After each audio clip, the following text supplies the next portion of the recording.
Welcome to the May 22nd, 2023 meeting of the Library Board. Will the Staff Secretary call the roll, please? Maria Fisk. Present. Sophia Moreno. Lakshmi Rao. Present. Kayla Scott. Present. Eileen Speaker. Present. Kim Ryan Unidan. Here.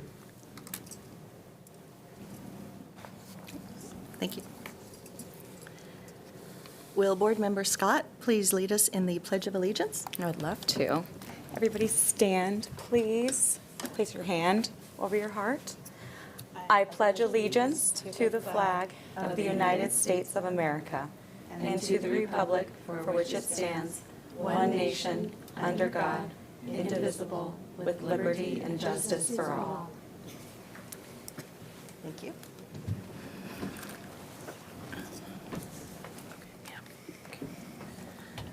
Will the Secretary read the procedures for addressing the Library Board today? Citizens addressing the board during public comment are asked to approach the podium and are limited to 3 minutes unless extended by the chair, and must be regarding items that are not listed on the agenda and are with the city's jurisdiction. The Brown Act does not permit any action or discussion on items not listed on the agenda. No action will be taken on items addressed under public comments. I will now open to public comment. Seeing none, we'll continue on with the next agenda item. Next on the agenda is the approval of minutes from our last meeting. Does everyone want to take just a few minutes to look those over?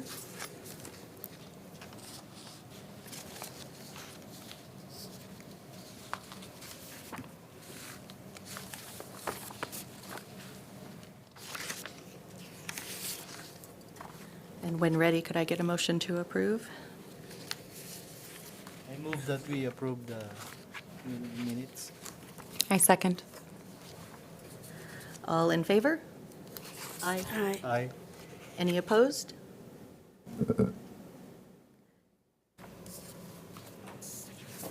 Thank you. We'll move on to the next section. Next on the agenda item is item number 6.1, which is the 2023 Summer Reading Program, and we'll be hearing from librarian Anna Taloma. Good evening, Library Board members. My name is Anna Taloma. I'm the Youth and Teen Librarian for Roseville Public Library, and I'll be presenting on the Summer Reading Challenge. Roseville Public Library's summer reading theme is Read, Imagine, Explore. This year's graphics are to the theme Wild Things, and we will be doing safari and jungle, and the graphics will be safari and jungle based. As you all know, summer reading is the largest program libraries offer.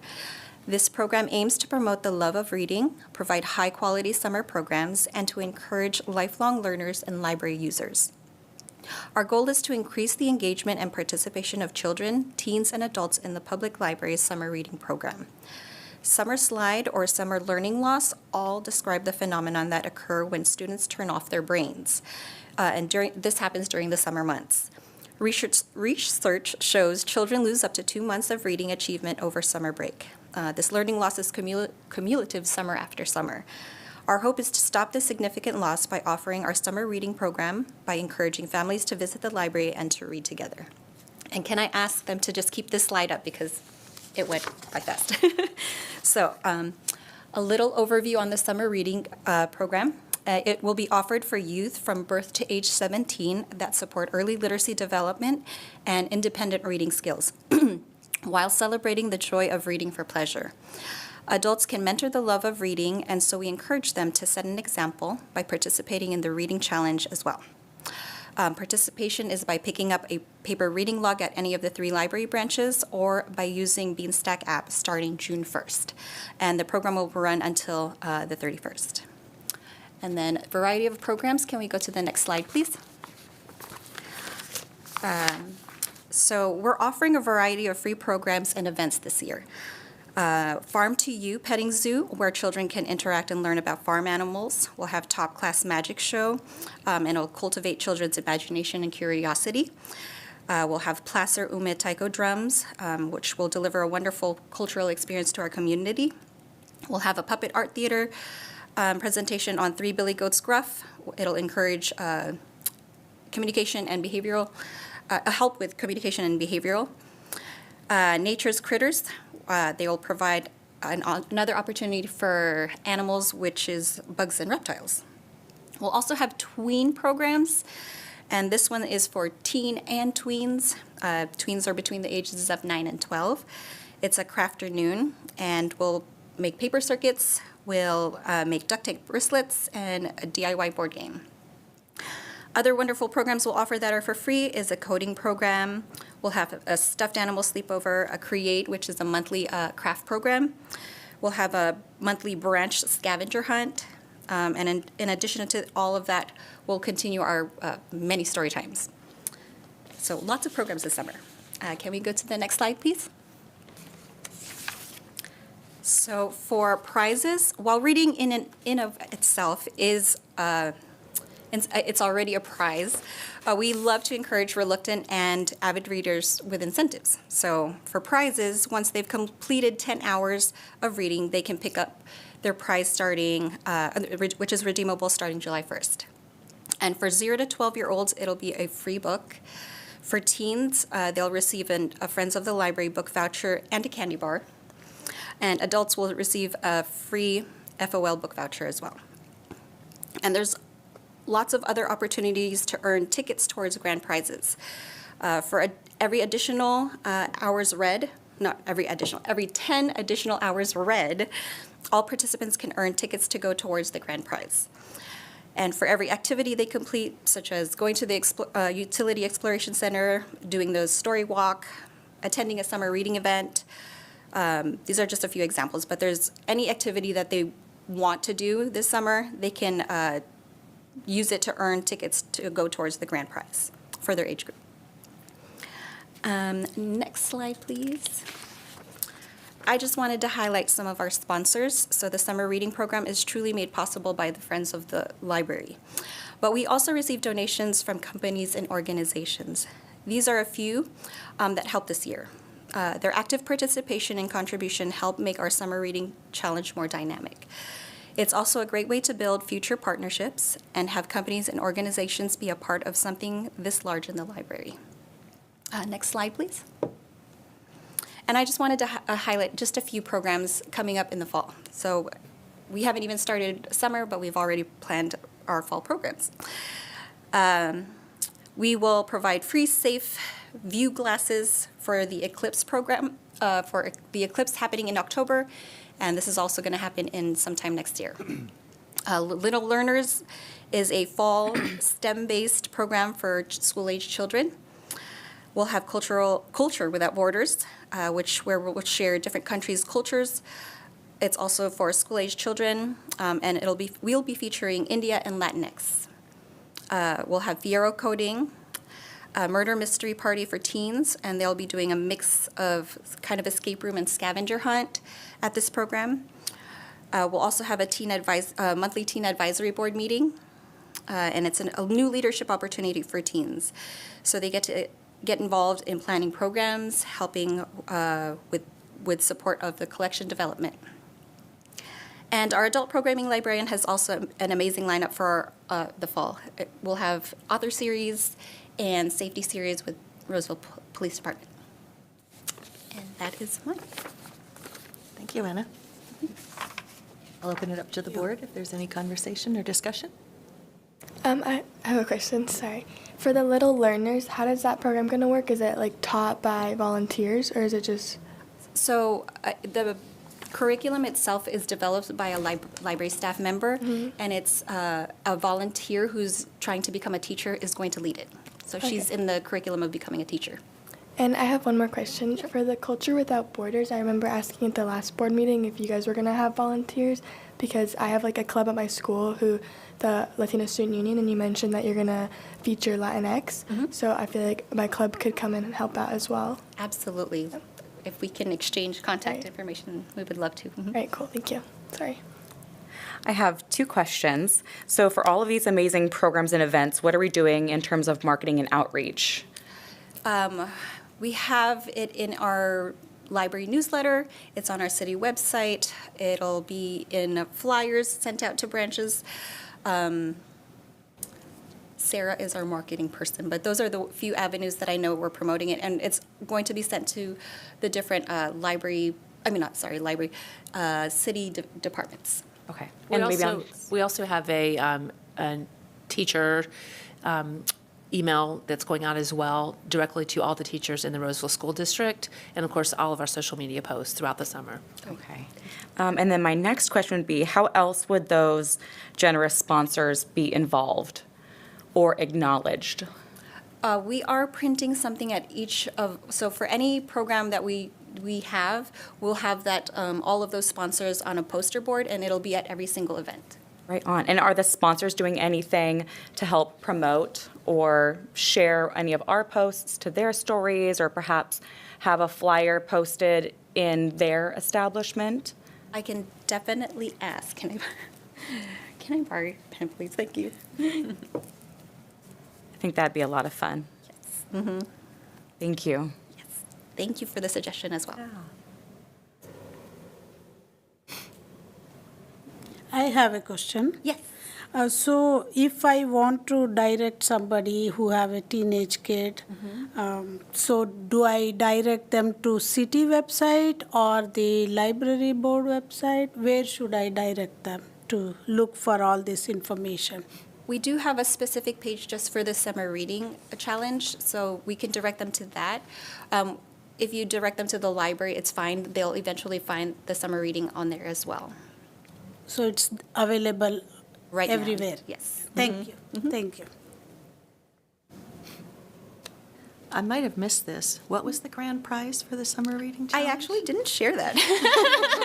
I was like, I talked a lot, but I do have them. So Sequest donated VIP passes with admission admission, and along with that, we'll include a stuffed animal, because I know that 0 to 5, they don't understand what a ticket is, so they want a physical item. So we're going to have a stuffed animal included in that. We'll have a Folsom Zoo season pass with a stuffed animal as well. We have a couple of fairy tale passes that they donated to us, so that we're going to put that as part of a prize for the 0 to 5. So all the ones I mentioned was 0 to 5 grand prizes. Ages 6 to 12 will have a National Geographic Science Lab kit, a Lego Creator Tiger kit, a Tinkering Lab Robotics kit, and other prizes as well. For teens, it'll be a $50 Fountains gift card, a $50 Target gift card, Stanley Water Cup. Apparently, those are very popular. So, and a set of movie tickets with concession stand gift card. Adults, Bennett's donated a gift card to the restaurant. The city actually donated a round of golf for 4 with a free cart at one of the city golf courses, either Diamond Oaks or Wood Creek. And there's other prizes. I just didn't want to list all of them. Very nice. Thank you. Hi.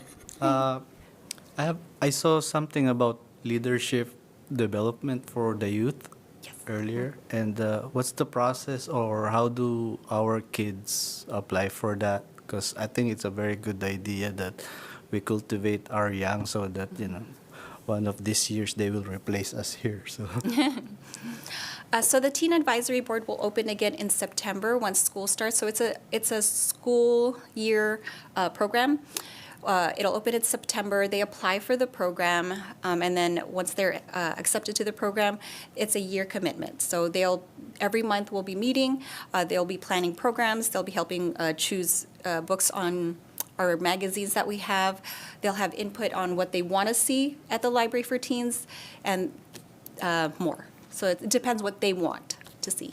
Great, thank you. Yeah, you're welcome. So the teens are by the age 13 to 19, or by the school grade? So it's by the school grade, entering incoming 8th through 12th. Thank you. Okay. I'd like to open this to public comment. Seeing none, we'll move on to the next agenda item, which is 6.2, Library Technology. And Library Supervisor Chris Rohde will be presenting. Thank you. As you said, I'm Chris Rohde, Library Supervisor. I oversee technology. And tonight I want to give you an update on some technology projects that we're currently doing. We actually have 3, but I'm mostly going to cover the first 2. First of all, we have the public PC reservation and printing. This is an all-new, we also have an all-new online library catalog. And then the last thing is the library automation refresh. I think I may have spoken to you guys about these things in the past, but I will kind of give you a little reminders about what they do, kind of a description of the projects. The first one is our PC reservation and printing project. It's actually scheduled for installation the week of June 5th. It's going to take pretty much the entire week.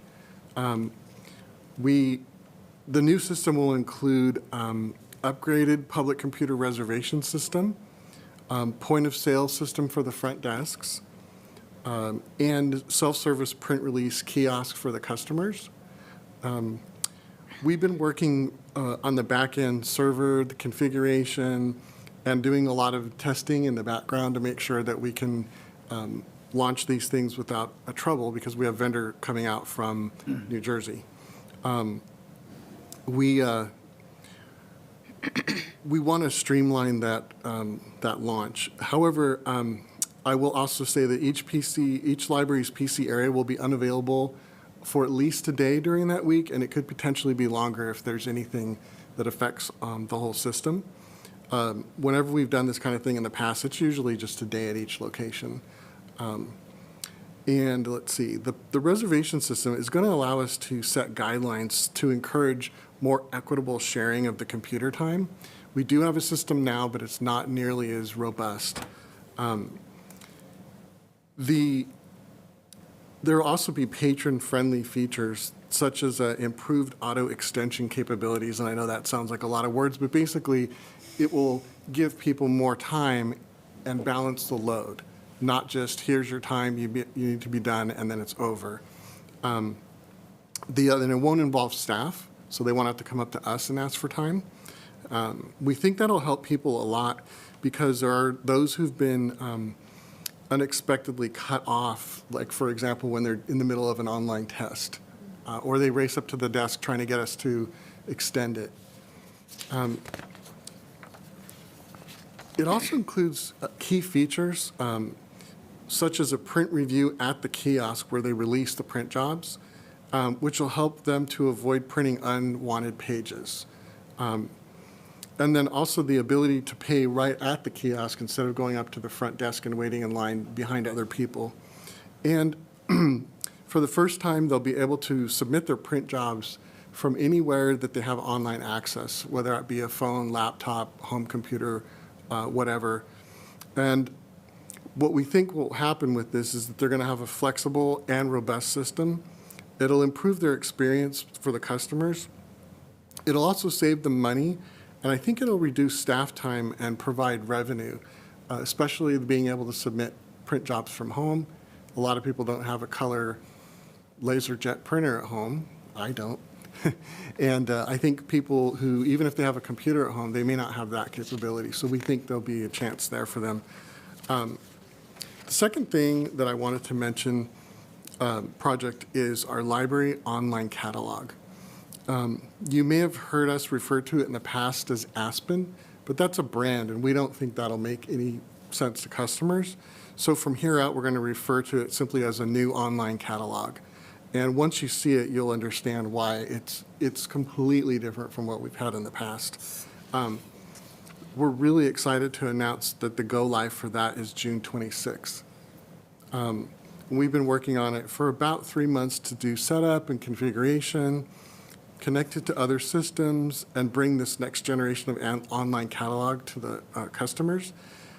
Right now, we're in a final testing stage, having staff test it as if they were customers, searching, making online payments to see if that works for them. And then we're going to start staff training shortly after Memorial Day, up until June when we go live. So let's see. The foremost change on the catalog is that it's going to be designed as a discovery system. So I almost wish we could drop the word catalog. We think it'll be easier because it excels at presenting content where it makes sense. What I mean by that is, for a title that we own the print copy, the ebook, the e-audiobook, and the Kindle copy, it's all going to be in one record, in one place. So you don't have to go back and forth. If you've ever done that before, you don't have to go to the app if you don't want to. However, well, they also will be able to borrow, renew, return, and manage their holds for all of those formats in one place in the catalog. Discovery system, whatever we call it. Let's see here. Oh, I do also want to mention, though, that if they prefer, they can still use the apps. So if you're used to using Libby or Cloud Library and you have the app, you don't have to use a catalog. The two will sync together. So if you borrow it, it'll know it. If you borrow it in the other place, the app will know it. It takes a few minutes to sync up, but it will work. Let's see. Another exciting feature that people have been asking about for years is the ability to link accounts. Families come in, they want to know what their family member, their child, in some cases their friend has checked out. If they've been given permission, which is the customer says, yes, here's my library card number, here's my password, they can link the two accounts. And then if you go in as a customer, I can see my account, I can see what my kids have checked out, I can see the fines they have, I can see what books they have on hold, I can even place a hold or pay a fine from within my login. I don't have to log all the way out, ask them for their library card number, hey, what's your number, log in, and then try and keep the whole family straight. It's all in one place. Let's see, yeah, I'm talking ahead of my notes. Also, I do want to mention, because I think this will probably be a question, the linking is totally within the control of the account that's being linked to. If you get a notification, which you will when you log in or on your own app, your account's been linked. Do you want this to continue or proceed? You say yes. It'll stay up there until you acknowledge it. If you decide, no, at any time, I don't want to be linked, you just unlink the other account, then you're back to being on your own. And if you decide you don't ever want to be linked, you can set that in your account too, so no one could ever link to your account. So we want to keep privacy a major concern, obviously. And at no time will any other personal information be allowed. There's no address, there's no phone number, there's none of that stuff. It's just the materials that are checked out.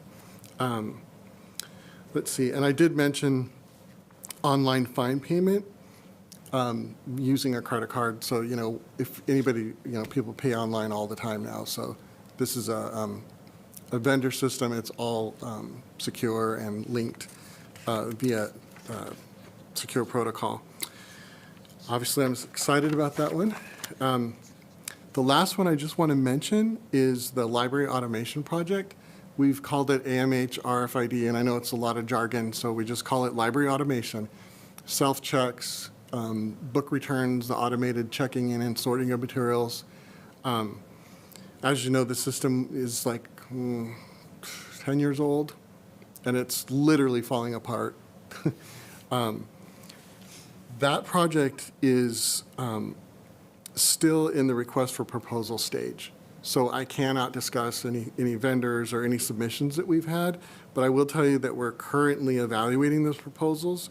We haven't made a final selection, but once we do have the recommendation, we will present that to council for their approval, and also it'll be published through the city's public purchase program, so that everybody who has submitted will be notified.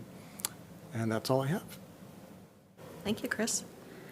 I'd like to open this to board comment. I have a question. Yes. I'm very anxious to know how the digital library, Kindle, and how does that work? How does it link to that account? Or how does it link to the catalog? Suppose if I have accessed the Kindle account, how do I get it?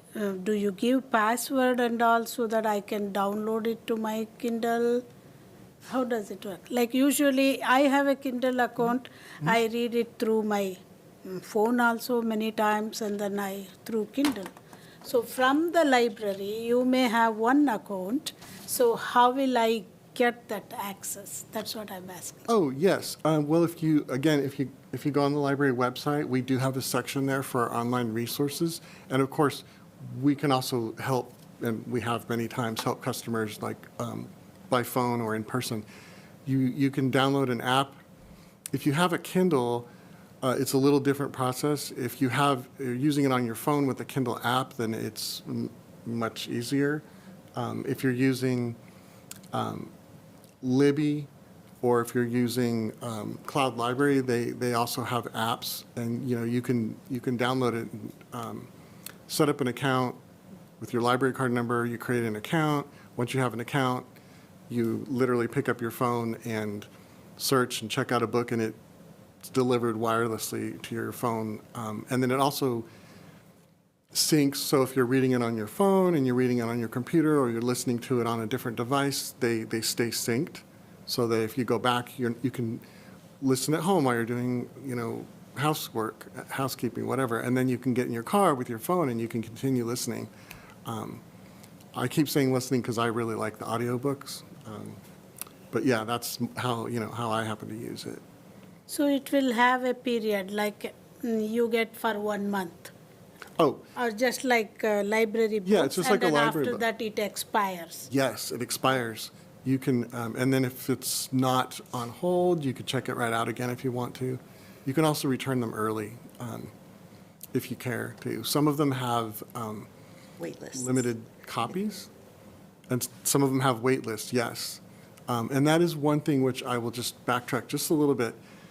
It's always been a concern of mine that somebody would check out a book on Overdrive and not realize we have a copy on Cloud Library, run out of time, not finish their book on Overdrive/Libby, and not realize we have another copy on the other system that we've already paid for, you've already paid for. And you could just hop over to that one and start reading it or listening to it. So you'll see them all in one record from now on, so that'll become aware. We're expecting a huge increase in ebook circulation. Thank you. You're welcome. So I have a quick question. I'm really excited about the new online catalog. I'm a little bit familiar with Aspen. Will that offer a fresh layout or interface for our users? Great. And will that interface be customized for the account and offer recommended readings based on what they've read? Yes, actually, it is, it's far better than what we have had in the past. We have multiple sources that we subscribe to that will do that for you, but this also does it through Aspen. So like similar authors, similar titles, if you like this, you might want to read that. It also has the predictive searching, just like Google. It's so much, it literally is the next generation of catalog. It's kind of like what we've all wanted for the last 10 years. And not that Koha is necessarily bad, but once this became available, we were like, okay, this is the next thing. And it's just an overlay, so we still have our old system in the background for how we do our work, but this is the customer-facing piece, which is where we wanted to put the time, energy, and money, is what affects customers. And we'll continue using the back end. So I'd be interested to see, we go live June 26th. I'd really be interested to see a year from now in comparison between Koha and a year of Aspen, if we've increased the amount of books or ebooks that have been checked out because of that interface. Yes, that's part of the intent. Okay. The whole idea behind a discovery system is to help people find out about materials that you already own. Mm-hmm. So, if a book is going to be circulated 26 times versus sitting on the shelf because people don't discover it, we're still costs us the same amount of money. It's sitting on a shelf being housed where we already have a pretty high, turnover rate per item. So they turn over a lot compared to other libraries, but I think we will absolutely be able to measure that. And nothing else has changed. The hours have changed a little bit, but I think we'll be able to say, here's our baseline, here's our change, and we can attribute it to that. And we are definitely expecting that to happen. good investment. Yeah. Yeah. I also just want to mention that the Aspen Discovery Layer was funded by the Friends of the Roseville Library. Nice. Awesome. Thank you. So if I understand this correctly, I use Libby right now. Yes. And I do not use the cloud interface. So Libby will just tell me certain things are available. So on June 26th, I might want to go to the library website You could. instead? You or- could continue using Libby if it works for you. You know, that app is designed and built by that company specifically for their product. And this is our library catalog. The difference is that if you are interested in reading a particular book, you now have a choice of format. So you may look at it and say, oh, you know what? I'm going to go on vacation, so I'm going to finish reading this book in print. Check out the print copy. Or you may, like a lot of people, say, here's a new book. There's 20 people on hold for the print copy, and there's 2 people on hold for the ebook. I think I'll check out the ebook. You know, or if you're like me, you're going to say, I'm going to listen to it because I have a commute. You know, if I sit down and read it, it'll take me a lot longer, but on a commute, I can finish it in a week or 2. So, yeah, we're really excited about that. I mean, I am. I mean, I speak for everybody. Thank you. We're clearly all very excited up here. Yeah. It's like the Netflix of book finding. Very cool. But it's funny, you say catalog and we all know exactly what you're talking about. Can I ask about fine payment online? Is it only credit card? Is there any ability for Venmo, PayPal down the road as well? Well, it's credit card. The city doesn't prefer PayPal. Oh, yeah, I'm sure there's security. And so part of that is just security, and part of it is just trying to make us use the same thing so when troubleshooting happens, you know, it's in one place. But yes, for now, it's only credit cards, although I think that if you were creative, you could probably use one of those things. Like, I'm assuming some of those vendors may have a credit card for their system. It's like maybe there's a Venmo credit card, and then now you just use that to pay, and it's coming out of your Venmo. Thank you. Just curious. Yes. Yeah. To kind of piggyback off of that, at the print stations, when you can pay for it yourself, is that like a chip POS system? Can you also use Google Pay? Is there variety there, or is it just swiping a card? I believe it's the latest generation, so I'm pretty sure it has tap and pay. Cool. But yes, it is a chip and pin, which means, you know, you insert your card but yeah, it's the latest generation of credit card readers, which I'm pretty sure has that feature.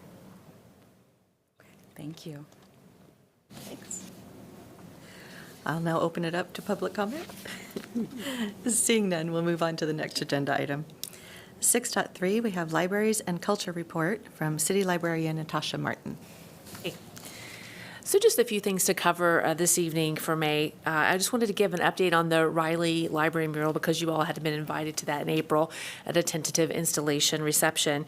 Unfortunately, the artist that was originally selected by the Friends had to back out of the project, so they went to another artist who has submitted as well.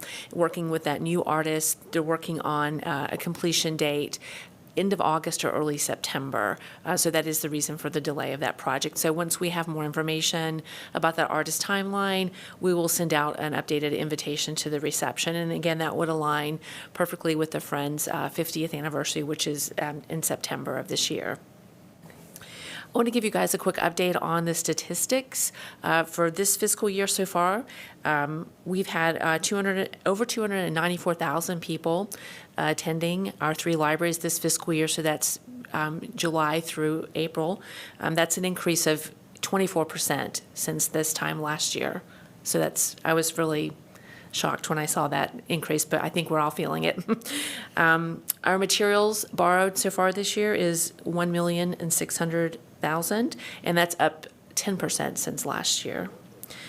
Our library card holders, we currently have 145,000 active library card holders. That's again up 10% since this time last year. We've had 8,000 new card holders this year alone.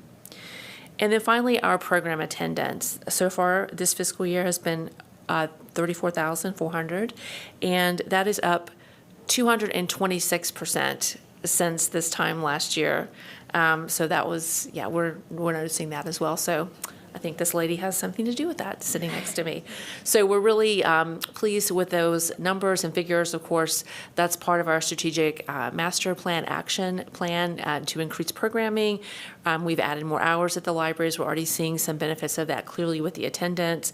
And also our program attendance brings more people into our libraries as well. So we're really happy with that. And we did extend our hours again. So now all of our libraries are open Monday through Thursday starting at 9 a.m. So that adds an hour to our morning. And then they are open different evening hours depending on the location. So for example, Monday night is our latest night of 7 p.m. at the downtown library only. And then the other facilities we close at 5 or 6 p.m. depending on the day of the week. But we are really happy to pilot this 9 a.m. None of the libraries in our region open at 9 a.m. So I think that's more story times that we can do. We can open our doors, especially at our regional campuses, such as Mahaney Park and Mighty Park. Those are busy places. People are already there doing other things in the park or at the community center or the fitness center. So the earlier we can open for customers, the better we can serve them and provide those materials and programs that they look forward to. And then finally, I want to give you all an update, an overview of the Building Forward Library Facilities Improvement Grant. So I recently applied for this. This is through the state library or the state of California, and it creates capacity for local libraries to meet 21st century needs in our communities. This is the second round of the grant funding. This round, there's $175 million available in competitive grants to public libraries. And we applied for that on May 11th. And we will know whether or not we receive the awards in September of this year. And so what that entails is there's a grant submitted for each of our 3 libraries. So for the Martha Riley Library, our total grant application was just over $2 million. And this will be to replace the HVAC system, reconfigure interior spaces, offer security upgrades, replace LED lighting, maintaining our stairwell, replacing the gutters. So it addresses a lot of our infrastructure needs, our capital improvement programs, and it helps us reconfigure the internal space to help as best we can within that footprint to meet that growing need on the west side of Roseville. For the Mighty Library, our grant submission was just over $3 million, and this includes expanding the library footprint, so making the facility bigger, installing a new roof, making ADA upgrades, security upgrades, LED lighting, and again, when that library was built, there were 44,000 people in Roseville, and that whole, even just the east side of Roseville, of course, was not even built out at that time.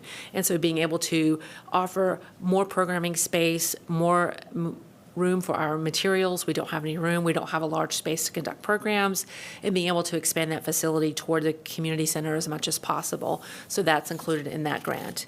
And then the largest one was our downtown library. That's our oldest public library, and that submission was $4.5 million, and it includes replacing the HVAC, installing a backup generator, a new roof, all new siding, installing a new generator, I said that, I'm sorry, public service desk relocation to better serve our customers, upgrading our key card readers, installing solar panels on the roof with battery backup, which would make that facility never lose power because we would have a generator with our HVAC, solar, and a battery backup. We would be able to keep that facility open whenever we needed to.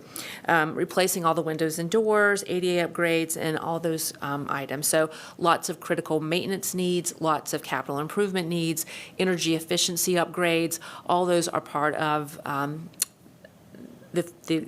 what is required for those grants. And so they would look at each of those facilities individually. It's based on several factors, including poverty levels. It's also based on our overall per capita library budget. And then as a match to the city of Roseville would only need to pay for 20% of the total upgrades. And so we have a commitment that was approved by City Council to fund that. And this process, if awarded, is a 3-year grant period. So we would have 3 years to complete the facility upgrades. And so by the September board meeting, I will know whether or not we've received that grant funding, and that will go to City Council for approval. And obviously, we'll come to the library board with details about the specific plans and how much would be funded and what that might look like. That's all I had for this evening. Thank you, Natasha. I'd like to open it up to board comment now. Could you give me those date ranges of your stats again and how many card holders we'd had? Sure. So this is fiscal year to date, so begin July 1st through April 30th of this fiscal year so far. And right now, we currently have 145,220 library card holders. Thank you. You're welcome.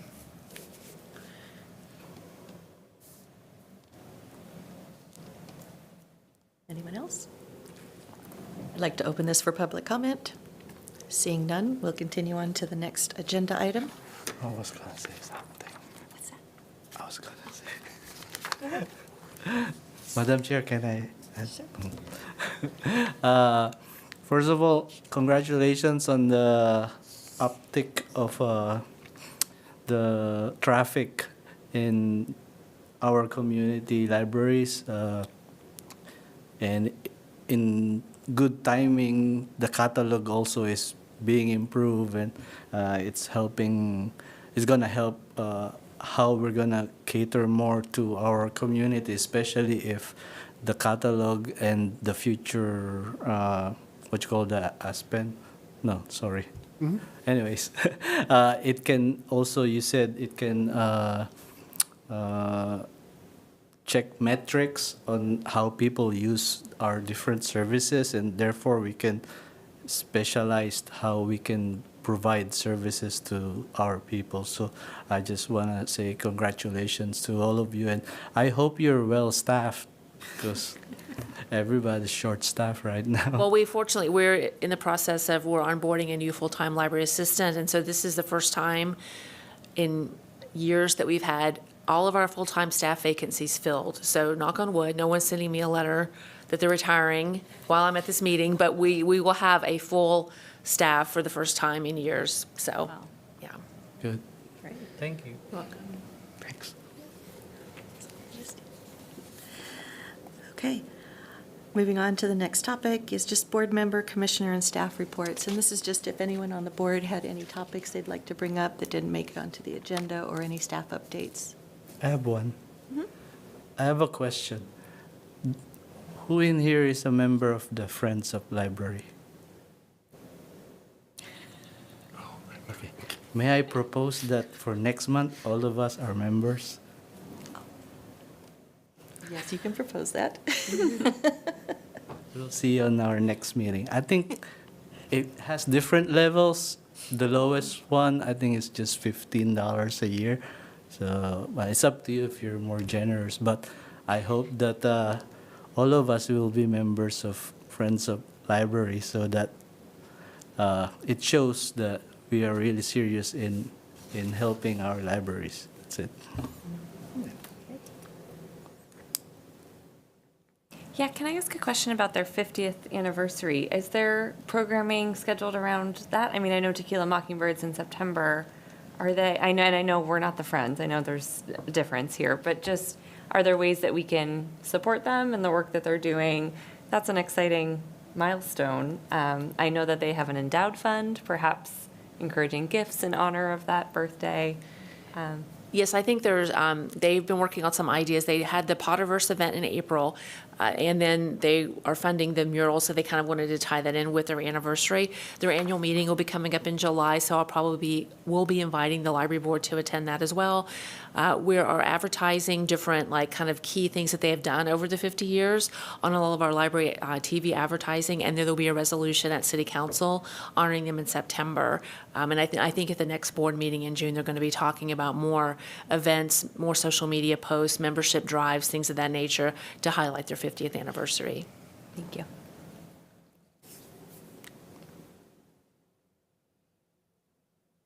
Anyone else?